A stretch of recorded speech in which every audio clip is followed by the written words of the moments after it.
Regardless of your opinion on COVID-19, whether you think it was the greatest scamdemic of all time, or whether you believe that it was the second coming of the bubonic plague, that fucked up and divided the military in a way that few things could.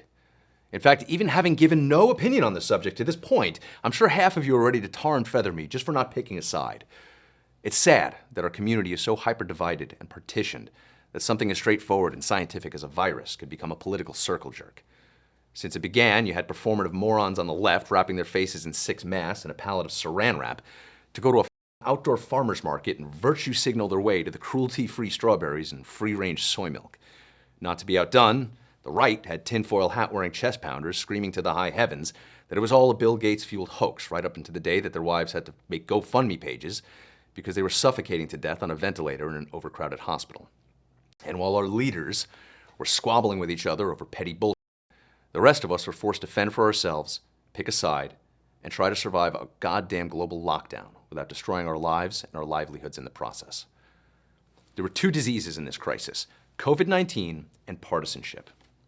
And just when it seemed like things couldn't get more divisive, the COVID vaccine started to roll out and were immediately politicized just like everything else.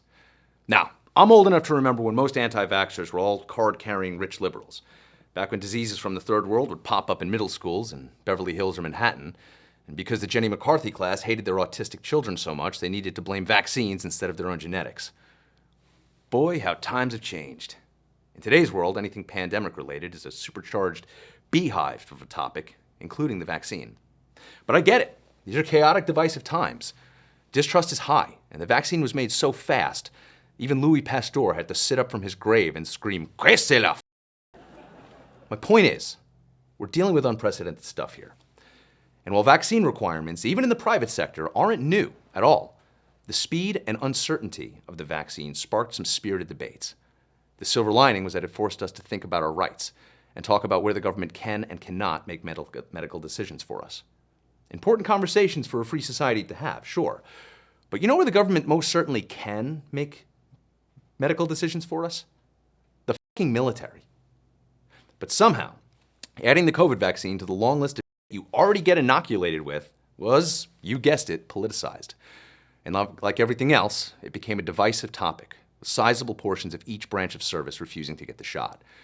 Were you asked permission when a bunch of alcoholic 20-year-olds with a crash course in CLS stabbed you with needles? Did you have the option to get vaccinated against smallpox and anthrax before every deployment? Did they ask you nicely when they shoved a meat hook filled with penicillin jelly into your hole? No. No, the fuck they did not. And if you did get exempt, you got cleared by a doctor, not a pundit. Look, go ahead and be skeptical of the vaccine if you have questions that haven't clearly been answered. It's your right. But that skepticism is only a luxury enjoyed by civilians. If you want to wait and see what happens, don't volunteer to be in the vanguard of the free world and refuse to get a shot because your talking head of choice turned it into a goddamn political thing. Whether you're in the trenches or supplying the ones that are, when Uncle Sam says strap on your pack, condition 1 your rifle, and get a shot, you either say roger that or you get out of the way. And apparently some people actually did choose the latter.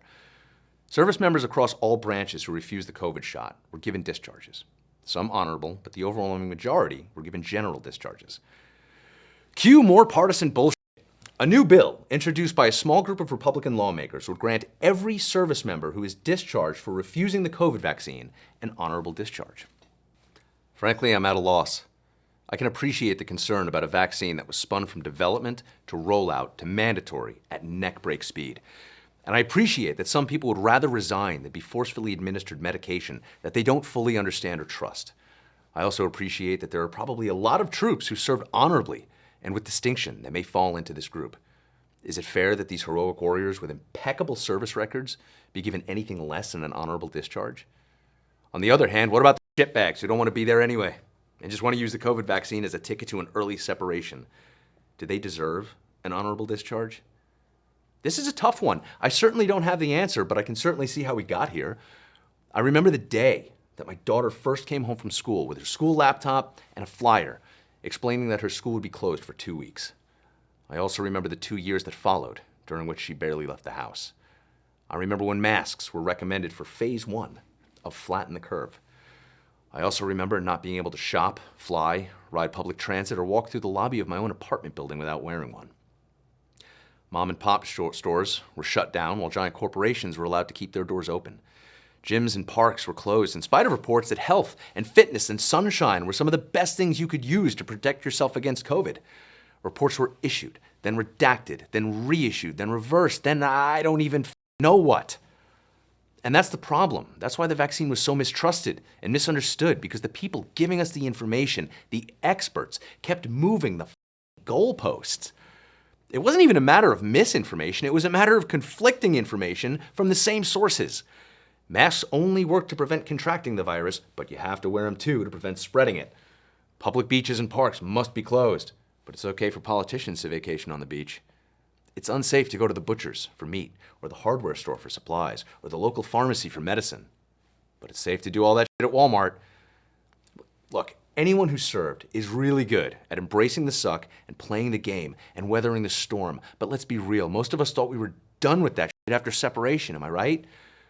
And frankly, I understand how someone who isn't active duty might refuse to get vaccinated against a virus that has less than a 1% chance of killing them. But I don't see that as a viable option for those actively serving.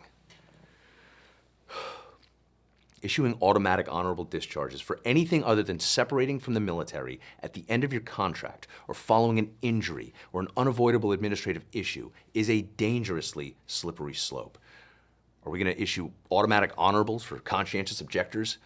What about Christian soldiers who refuse to patrol on the Lord's Day of Rest? Or Jewish Marines who won't go into the field on Sabbath? Or Muslim sailors who won't drill on Jumu'ah? I'm sorry, but once you take that oath of enlistment, you have knowingly and absolutely surrendered your right to make those choices. If you choose not to vaccinate in the civilian world, that is your right, and I understand it, and I respect it. But if you wear a flag on your shoulder and you refuse to vaccinate, you accept the consequences of your actions, including involuntary separation and whatever discharge comes with it. Anyway, I'm gonna head out. My neighbor's in the Navy and he asked me to pick up some fish sauce for him on the way home. Not sure why, but he loves that. That's the show, everyone. We'll see you next week. What's going on, guys? If you like that, click this link here to watch more. If you're ready to subscribe and keep us in business, click on this link here. And you know the Selective Service is coming back. I don't want to keep my day job, so subscribe.